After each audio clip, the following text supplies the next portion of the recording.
What is up, BattleBots fans? Hardcore Kid here with another edition of the Hardcore Podcast. Woohoo! Okay, I'm gonna stop doing that now. You hey! are way too excited right now, man. Oh, you have no idea. So, to my left, I have Otaku Nate. Hey, everybody, I just came back from Otakon weekend, and oh boy, am I tired. Yeah, how was Otakon? It was pretty good. A bit on the frustrating side, mostly due to staff just being kind of snafu. But, Snafu? whatever. Whatever the case, it was okay, I guess. And, online we have Ryan Beaver. Hi everyone, I just want to give you an update. I am still procrastinating on my robots, just letting you all know. What a surprise! Come on, I know. Franklin is in 2 months from now. Yeah, and mass destruction's another month, and I entered 3 robots. Congratulations! Do you think you'll be able to do all 3 by then? Well, on a scale of, the DeLorean to the Hindenburg, I'm royally screwed. Yeah, so... we're now on episode 12 of BattleBots. Last week's episode was the Desperado tournament, or the Despacito tournament, whatever you want to call it. Oh god, easily the best episode of the season for me so far. I unfortunately wasn't able to watch the 2 bonus matches, the Hypothermia versus Valkyrie and Gigabyte versus Double Dutch. I heard they were good. Double Dutch versus Gigabyte was a squash match, but Double Dutch just kept going at Gigabyte. Like, just kept getting hit over and over and over again. Like it was the chicken hawk trying to catch Foghorn Leghorn. It was a fun little bout. Pieces of Double Dutch were everywhere. Its bottom bar was apparently not spinning, which, I'm guessing it was like a motor issue or they could only run one at a time. But... it's just fun just seeing, and it pulled an apex, and that the top bar just completely flew off, though it didn't damage the arena. That's the good part. Good thing. Yeah, but, I wasn't able to watch those matches because I was out, but I do know what to cover as our little bonus segment for today. Yes. Nate's channeling his inner Owain again. So, I must ask, how many of you watched the premiere of Robot Wars on the Science Channel? I did. I did too. And I was very stupid to watch the entire thing. Now you got not, and I feel very blessed because of it. Now you guys are probably wondering, but it's episode 1 of series 8. That's an underrated episode. What could be so wrong about it? Well, the Science Channel went ahead and gave it the Grand Champions treatment. And if you don't know what I'm talking about, basically back in 2002 when TNN were showing Extreme Warriors, they decided to show Series 4 of the UK Robot Wars, but they Americanized it with China, Joni Lawler in front of a green screen, and Stefan Frank replacing Jonathan Pierce as commentator. And say what you will about Stefan Frank, I really do think he tries. He gets a bit grating sometimes, but he at least sold it. Yeah, like, he sounded like he was having fun, and he's a pro voice actor, and I think he did a good job. And it especially helps that he had Mick Foley in China with him, so they definitely gelled well. For Series 8, or you want to say something? They also got him to do the American releases of the Robot Wars video games, at least Arenas of Destruction as well. Yeah, I knew that because I bought Arenas of Destruction for Best Buy for a penny. Yeah, but it's fine. It's a fun game. But the Nudnik they got to do the announcing for this version of the Robot Wars reboot is hands down the worst commentator I have ever heard. Somebody said that he sounded like the fish announcer guy from SpongeBob SquarePants. It sounds like it, but I'm not entirely sure. I don't think it's Doug Lawrence? It wouldn't be Doug Lawrence, no, because he's way too professional to do that. He sounds like one of those football announcers from Madden. It's like... Hey, don't go hating on Pat Summerall. I don't know. But or Brad Nessler. And his delivery is just so bad. And what it makes it especially worse is that, you know, Stefan Frank was at least able to put in his own commentary and his own quips here and there. This guy copies every single thing that Jonathan Pierce says. It sounds like he's reading off the script. Yes. And you want to know what he says, Ryan? Do you want to know what he says? Primary weapon? He says armament, Nate! He says armament! In that context!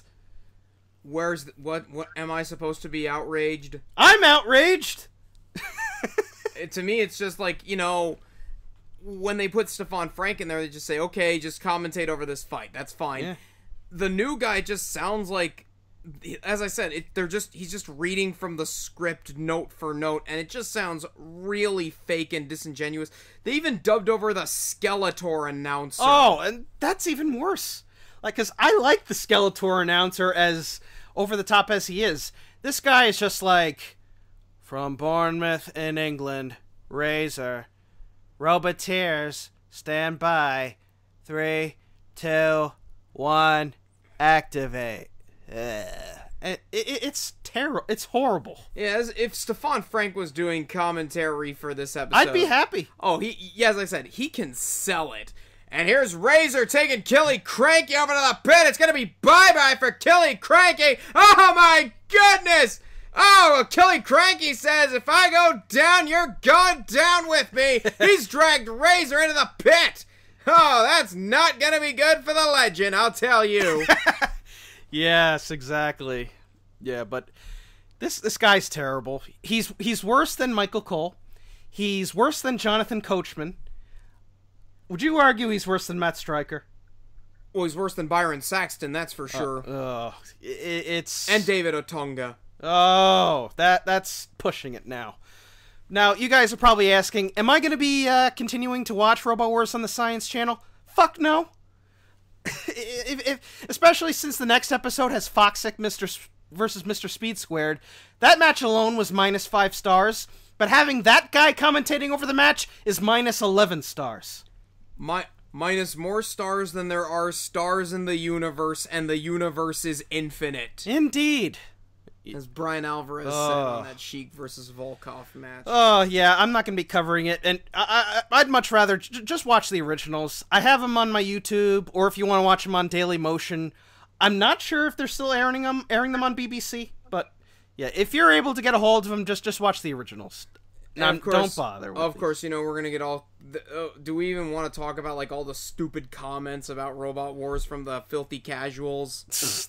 It really amazes me how the show's been on for 20 years and people are still complaining about the house robots. Like you said, how does the show go? And it's like, the house robots and the arena hazards decide the matches. And it's like, yeah, they always have. I don't know what to tell you. But yeah, and I'm going to really laugh when somebody sees Gabriel and somebody says, oh, this Gabriel is just a shitty copy of Huge. And it's like, dude, Huge was inspired by Gabriel. That's all I can... It's like, the smart... There's going to be so many smarks watching these shows. And this show comes on right after BattleBots on the Science Channel. There is going to be some feuding. It's like WCW versus WWF. No, WCW... No, WCW 1999 versus WWF 1999. Yeah. Except in this case, both shows were consistently good. I mean, Robot Wars had the occasional bad episode here and there, but it was still solid. Yeah, but... And if there is one last thing I can say about the announcer, at least he pronounced Behemoth correctly.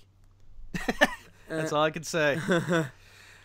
You know what my dream match is? Behemoth versus Sharkoprian in a how many times can we mispronounce this robot's name before we finally get it right match. I think, what did Ed say? It's Sharkoprion? No, he says it's Shark... The scientific name is indeed Sharkoprian, but he pronounces it as Sharkoprian. All right, Nathaniel. Whatever you say. Don't call me Nathaniel. I don't like that. Ding! I still want to see Behemoth versus Brother Nero. That's what I want to see. Brother Nero. Or what was the name of that lifter bot that was at Franklin last year? It had a scoop that looked like Behemoth's. I forget. It was a really silly name. But, yeah. This episode, let's move on to the main course, episode 12 of BattleBots. The main event of this show was the reigning champion Tombstone against Team Fast Electric Robotics Whiplash. And yeah, it was I definitely consider it one of the best matches and certainly one of the best main events of the season so far. Definitely not the best episode though. No, but we'll start off with the regular card. We'll start off with Rotator versus Scorpios. Thank you, Farouk, for pointing out that Rotator's name is a palindrome, because as somebody who likes looking for those things, I did not catch on to that. Like, I just thought they spelled Rotator like that's going like, oh, these guys can't spell, or, oh, they're just trying to be clever, and because, you know, the discs rotate, and then I realized, oh, shoot, that's supposed to be a palindrome. Yeah. And you notice it because they have the words right over where the disc is, where it says Rotator backwards and Rotator the other way, and it's like, wow, I never realized this. They put a little more. It's little details like that that make It's little details like that that make me appreciate the bot. But this match with Scorpios. Man. I thought it couldn't get any better than Scorpios versus Ice Wave, but then it did. I'll just say this. After this, Scorpios isn't going to be the head of an organization anytime soon. Yeah, this match had my pick for the John Reed Good Hit of the Night award. Yeah, just Scorpios was having a lot of problems with the saw. Like the saw would go down, but they couldn't turn on the saw and lower the saw at the same time. And Rotator, is it me or does Rotator discs get bigger? It really looks like the discs got bigger. The discs aren't bigger, the body's just smaller. But yeah, Scorpios was trying to do what it did against Ice Wave and just push it around. But the big difference with that is Rotator, with those two flywheels, it's basically just like covering about 85% of the body. So every time Scorpios is running right into Rotator, it's just taking hits and more hits and more hits. Until finally, Scorpios' entire weapon assembly just plopped right off. Now stand aside, worthy adversary. 'Tis but a scratch. A scratch? Your arm's off. No, it isn't. Yeah. But... yeah, that when that happened, my mom and I literally both said, "'Tis merely a flesh wound." It's just a flesh wound. Yeah. Look, you stupid bastard, you've got no arms left. And yet Scorpio still kept going all the way to the end. And gotta give it credit. And then we get the part that made me cry. What's that? The decision. I agree with it. Yeah, because... you know, Rotator did all the work in this match because it's tactics, because unlike Ice Wave, where, you know, you just have one blade to deal with, Rotator used its two discs to its advantage, as it was constantly damaging Scorpio, took off its, primary weapon, knocked off, jarred one of its wheels, took off all these parts of the wedge. Like, it wasn't like Scorpios versus Ice Wave where it could have gone either way. This was all Rotator from start to finish in my eyes. Yep. And it's a shame. Does Scorpios have one more match after this? It does. It does, so. Yeah. So it still has a shot. Yeah, it still has a shot. Hopefully they can put this back together. Before we move any further, I just want to say that I laughed so hard at that opening segment. Oh, I forget. Which one did they do this time? Oh, it was the birthday party. Cake! Oh, yes. So basically, was it Chris or Kenny's birthday? It was Kenny's. Yeah, so they... even though his birthday is in May. Well, gee, I wonder when they film... Well, no, that doesn't make any sense. They filmed it in April. Yeah. Oops. Kayfabe. Kayfabe. Indeed. Yeah, but I thought MMA fighters don't believe in kayfabe. Mm-hmm. Tell that to Brock. So, I was... no, go ahead, Ryan. I was laughing so hard for that, but especially just because of the way they drove Warhead. It just looked they said, it looks like he said, I got it, and as he turns around, he's like, you're welcome. Is it me, or did it seem kind of unsafe to just have the everyone standing there while the flames are going off? I think as like if they're a safe distance away. Yeah. Because the flames, I guess the flames for Warhead don't have that much reach, unlike, say, the flamethrower on Free Shipping. Or Raging Scotsman. That's the biggest flamethrower I've ever seen. They're all professionals. They signed waivers. I do. Oh, what happened? You burned your arm? Don't worry, insurance can pay for that. They've got they had the team Poor Life Choices there, and I think the Sawblaze team was there with them. They were black. They were in black and green. Yeah, they had a bunch of dudes there. Yeah, I saw Miles Picala in the crowd, but yeah, so they drove Warhead and they set this cake on fire, and I just laughed my arms off. I don't know if they coated the cake in like butane/lighter fluid, or if the cake actually caught fire, but it was just such a great little intro that legitimately made me laugh. Though, as I said, with some of these opening segments, they don't exactly hit the final note, because it just ends with Chris going, well, that was aggressive. I prefer, as I said, I hate to keep, be your own writer, but it would be more effective if Chris just said, so Kenny, you want to blow out the candles? I wonder how that cake tasted. Oh. Anybody want some hot cakes? I see what you did there. So Rotator gets the decision and moves on and is now 2-1, I believe. Yeah, it's and Scorpios is now 2-1. No, it's 2-1. It's 2-1. Yeah. So we move on to Witch Doctor versus Ultimo Destructo. I will say this about Ultimo Destructo. I like the idea. Yeah. Essentially, it's two drive pods attached to the interchangeable weapon pod. It's a good idea, but it seems kind of haphazard. Yeah. It seems like so easy for the thing to fall apart. And it did. And the internet just loves to make fun of really crummy designs. But Chris Rose just went ahead and buried Ultimo Destructo by saying their matches haven't been very good, so it's not looking good. But it's like, wow, dude. They fought a barely working Valkyrie, and its match with Parallax, I'm guessing, wasn't all that special, although the one clip they did show actually made it look exciting, and then they lost to Axe Backwards in a very boring match. Yeah, and another thing about Ultimo Destructo, aside from the wheels and such, you can see a lot of things hanging off this machine. Like it's a very wide bot, it's a very long bot, and it kind of looks like a giant racing car. But you look at you can see like wires and pipes and all kinds of stuff hanging off of it, and I'm thinking, I don't know. What if you get a good hit on this thing, something's gonna break. And guess what? It did. Give me a break. Give me a break. Break me off a piece of that Kit Kat bot. Oh. Damn it! I was gonna make that joke. No, Chris Rose made it for us. Yeah. I know. I was even gonna quote DBZ Abridged too. No, go ahead. Do it. Yeah, forget it. It's good. It's just come on. No, come on. It's gonna Goku. I'm going to break you. What? Like a Kit Kat bar. What? Yeah. I can't wait for episode 60 to come out. Yeah, that's the Gohan era. That was Gohan at his most badass.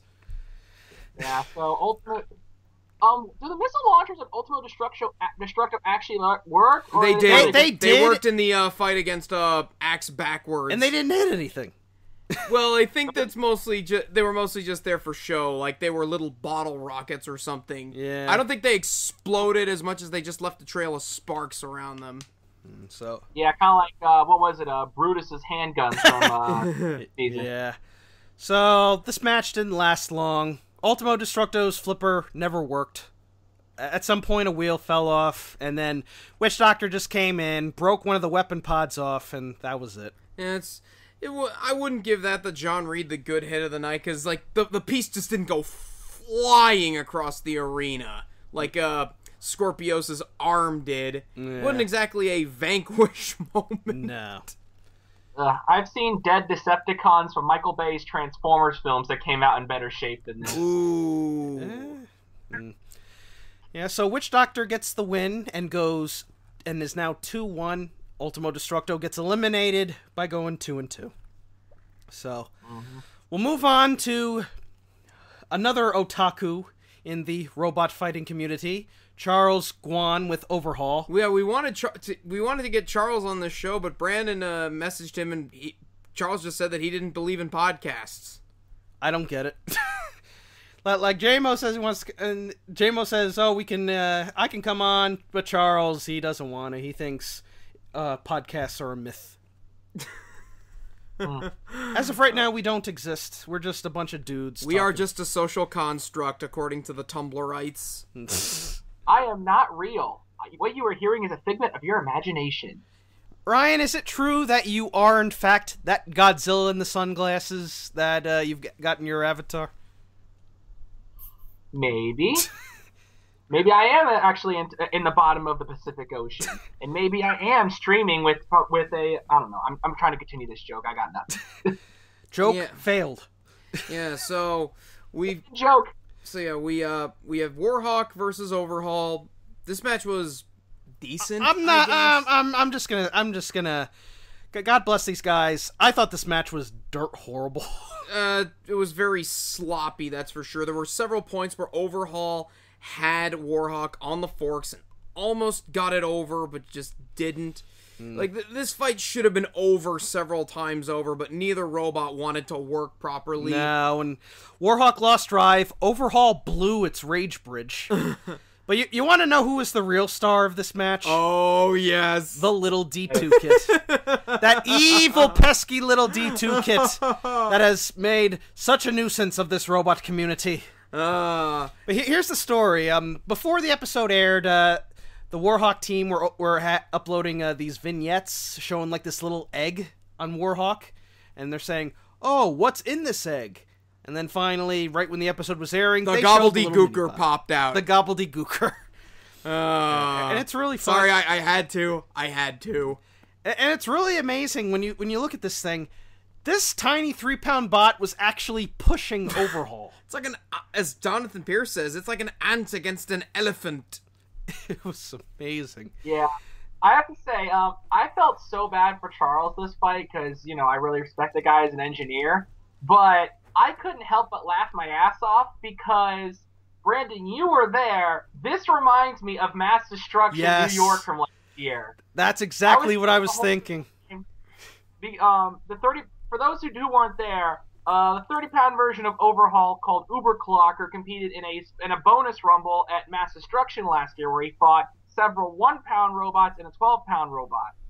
And at one point in the fight, one of my college mates' robots, Hockey Puck, got stuck under Uberclocker and got it stuck for like a good 20 to 30 seconds of the fight. Oh, dear. It was amazing. Right before my school's 12-pounder exploded.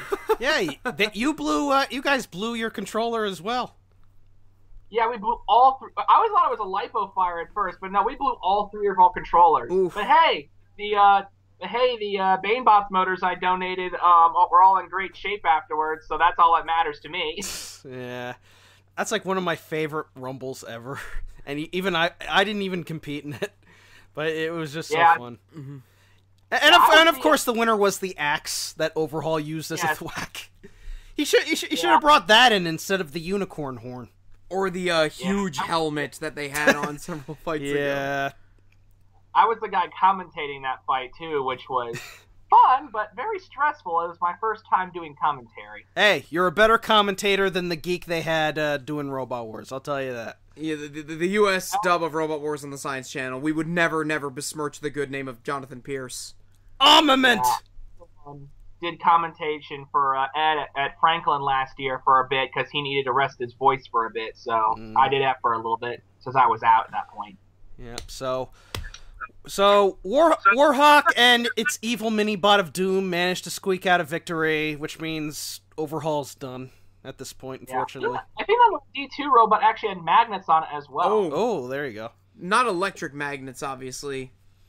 No, like little like the kind of magnets that a lot of beetle weights and ant weights will use on like steel floors to help get extra traction. I'm not sure. Magnets don't stick to that sort of thing. You'd be surprised. I've know quite a few robots that use magnetic wheels. You don't get that. That's a shunt posting thing. Not again. Hey, I'm still in that group. You're missing all the Nelly posting. You're missing all the great little Nelly posting. Nelly the Ellie bot. But let's move on to the next match. Hey everybody! Do you want to see a Razor match? Or do you want to see a Chomp match? Never mind that shit. Here comes Chomp. Yeah, so let me start off by saying, when I was younger and I was watching Robot Wars, I wasn't a big fan of Razor because I thought it seemed too invincible. Like, it went on this big winning streak, and I'm thinking, oh, come on, I want to see a new robot win. I don't want to see Razor winning all the time. And it finally took Tornado to come along and finally put an end to Razor's reign of horror. And that's what you get for not watching the first few seasons of Robot Wars and realizing that Razor was not as good as you think it is. Nah. But and now looking back at Razor's matches, I kind of figure out why some bots don't like it. Its matches are kind of boring. Yeah, Anderson, I know, is not a big fan of Razor. Yeah, because since it just grabs onto opponents and just holds them there, and now that Warhead has that new Crusher, it's basically doing the same thing it did with Razor, just grabbing onto the opponents and holding them in the jaws for like the entirety of the match. But at least it gets bonus points for having fire. Yeah, and I will say this: this match definitely does get bonus points because it was a flamethrower versus a flamethrower match, and that's always fun to see. That must have sucked for the audience, with all that heat in the arena. Yeah, but I'll also say this is the best Chomp match I've ever seen. And that is not saying much. It was getting some pretty damn good hits on Warhead on the head. Mm-hmm. Yeah. It was cool. But it did jack shit, though, because actually it was my mom who noticed this. They put tire treads all on the back of the robot so that the hammer would do squats. Oh. Yeah, I saw what looked like dreads on the back, and I'm thinking, did those come from Sharkoprian or something? I think they might have. No, they just cut up tire treads and put them as like a back coat or something all along the back to protect the innards. They gave it hair. Hey, it worked. It kept going. But yeah, this match, aside from Chomp managing to get some good axe blows in, it was mostly just Warhead just grabbing it and pushing it around. Yeah. It was a Razor match. It was a match. Yes. Okay, guys, you're gonna hate me for this, but I just thought of the worst pun ever. What is it? So Warhead has a dinosaur head that has tire treads running all over it like a hairdo. Mm-hmm. Would you say he has tread knots? Oh God! Even Farouk would groan at that one. Get out! Wait, would that make Warhead Jamaican?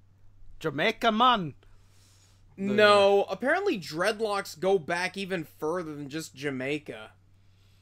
Wait, I said dread. No, oh damn! I killed my own joke. Well, if you in UFC, the women put their hair up in like cones or dreadlocks things so that they don't get tangled. I think Warhead would do good in UFC. You think he could take on Brock? Or I'd love to see Warhead versus Conor McGregor. That'd be money. You guys have no idea what I'm talking about, do you? No, let's just go. I know what you're talking about, but let's just move on. Yeah. So, what are you doing? Put the card back on. No, I'm just showing you, like, I know a famous wrestler with dreadlocks. Yeah, Davey Boy Smith. Enough. Enough. So let's get to the main event. The main event, Tombstone versus Whiplash.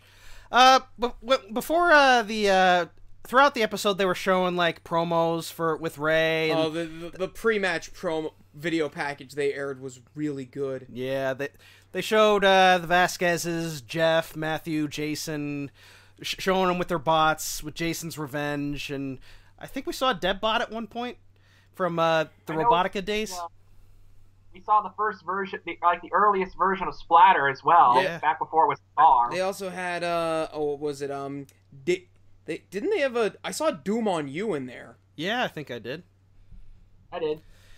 Yeah, it was really cool, and I like the dynamic here. It's basically a babyface versus heel match. Like, Ray Billings is the big evil man. He says anybody who goes up against me is gonna get damaged. And yeah, I am happy they at least showed his goat scream again. The sorry about your floor and cackles are still my favorite Ray Billings moments. Yeah, but I still crack up so hard at that comparison of Ray scream with that screaming goat. Yeah, that really is fun. So, Tombstone versus Whiplash. People, I think Tombstone is one of those machines that I think has gotten the Razor curse, I think, in that it seems virtually invincible, but it can be defeated. It just, nobody is able to defeat it right now. Yeah, people will catch up with it eventually. Like, we saw people catching up with Carbide in Series 10. Yeah, I will say this, though. Unlike Razor, Tombstone is actually entertaining. Oh, yeah. Yes. Like, its robot and its builder are both fun to watch. Ray Billings, he's a likely winner for our most entertaining Roboteer award that we're going to be giving out. He's not my pick, and I'll keep it a secret for now. But, yeah, we are going to be doing awards, and Ryan, you're more than welcome to come on for that show. Yeah, we need everybody. I'm trying to keep it to 5 people so that it doesn't take too long. Yeah, 5 people, and we need a good balance of picks so that we know who has a good number of votes. Yeah. Yes, have Tombstone winning everything. Or huge. Good point. But this fight, damn good. Yeah, I mean, if there is one weapon that is capable of beating Tombstone, it's a nice brick. And Whiplash was actually doing really good against Tombstone. Oh, yeah, the wedge just, until it got sheared off, was standing up to the might of its blade. Yep, and right towards the end, Tombstone actually got one of its wheels damaged. It was just hanging right off the motor there, and it's like, oh boy. And yeah, since we were talking about the what was it, the Black Knight segment, this actually I feel like personifies that a lot more than Scorpio's did, because here Whiplash lost every single tire. It literally took him being completely discombobulated to be killed. Yeah. And like Matt Vasquez, he's a good driver, and he really, out of all the opponents that Tombstone has had this season so far, Whiplash has given Tombstone the biggest trouble. Like as soon as he rammed Tombstone into the wall and the weapon stopped, I'm thinking, oh my god, this is it. Whiplash could actually beat Tombstone here. But then Tombstone said, not today! And just completely made a mess of Whiplash. This is not even my final form. Took off the wedges, took off the wheels until Whiplash was dead. Mm-hmm. It was sad, but yeah. I will say this was definitely the best match of the show. A terrific main event, which we can't always say about most of the main events. Well, the past few ones have been really good. Yeah, and and this one was especially good, especially when you have Tombstone in the main event, because you can always expect like damage and really wacky moments to happen. It's the Goldberg of BattleBots, only a bit more technically skilled. Yeah, I will say that because I know RoboGames was too close to this time period, I know that what was it, Stinger / Sewer Snake probably could have given Tombstone a run for his money, but just because timing and everything, he couldn't make it. Which I honestly think that he probably would have been the best bet against Tombstone, considering his design. And you know what the biggest difference between Tombstone and Last Rites is that Tombstone is much more solid. Because Last Rites, last year it lost both its matches since it basically destroyed itself. But Tombstone, it's much more solid. It has the titanium lid. It's got the much more weight, much more power. It's basically the Last Rites with actual armor. Yes. Oh, hey, look, it's raining here. And but yes, so Tombstone is now 3-0. Whiplash is 2-1. So if the Vasquezes can get it back together, it still has a chance to make it to the oh, definitely. To the it's gonna make top it. 16. I hope so. Yeah. Speaking of the top 16, we forgot to mention they actually before the show opened, they actually showed the list of records of everything, and they show Monsoon, and Monsoon has Double Dutch's picture. It's a simple mistake. Oops! It happened. It's happened before. Yeah. Okay, talk about a meme. You should have seen Shunt posting after that error aired. That was the greatest thing ever. Like I think that was like the big meme of the day, was just that screw up with the editing. Yeah. Well, you know, don't worry. These mistakes happen, and they'll end up on Botchamania Robot Wars Edition in the future. BattleBotchamania. Yes. Yeah. That'd be perfect. So, also, I know the exact reason why Whiplash lost. Why's that? It didn't use the edgy ring. Oh. Yeah, that would have taken Tombstone out in no time. Yeah. I mean, they managed to break through the other robots super easily. Obviously, it can go through titanium no problem. But yeah, that pretty much covers this episode. There is going to be a bonus match that we're going to be talking about next week, and it is Gemini versus Sharkuprion again. Yay! Yeah. So we'll probably have Ed Robinson back on again. Maybe. Maybe. It depends on who else is on the card, because if Monsoon's on again, hey, you know. And who knows? Maybe we'll have him join us to review Spaced. You never know. We consider them the Robot Wars equivalent of Simon Pegg and Nick Frost. And that's not an insult. But yeah, on a scale of 1 to 10, I'd probably give it maybe a 7. I mean, there were a couple matches that weren't very good, but there was a good main event, there was a good opener, and the Warhead Chomp match was, for what it was, I thought it was alright. What about you, Nate? I'm gonna give it a 7 as well. Good. The opening matches were fine. The latter two were kind of weak, but the final match was worth the price of admission. How about you, Mr. Beaver? I'm gonna kind of join you guys and give it a 7. First two matches were pretty good. Second two matches were kind of main event was fantastic. Lovely. Yeah, so that pretty much covers it for this episode. I have no idea what's going on next week, but from what I heard, we're going to be getting a rematch between Blacksmith and Minotaur. Oh, man. I'm looking forward to that. That sounds like main event material right there. Yeah. Like what?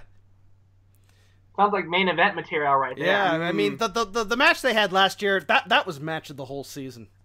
Like that. Yeah. It was destruction. It certainly gets the award for most destroyed robot. Yeah, so... It also gets the award for most views on Facebook for any robot It's got match. over 5 million views on YouTube. It's insanity.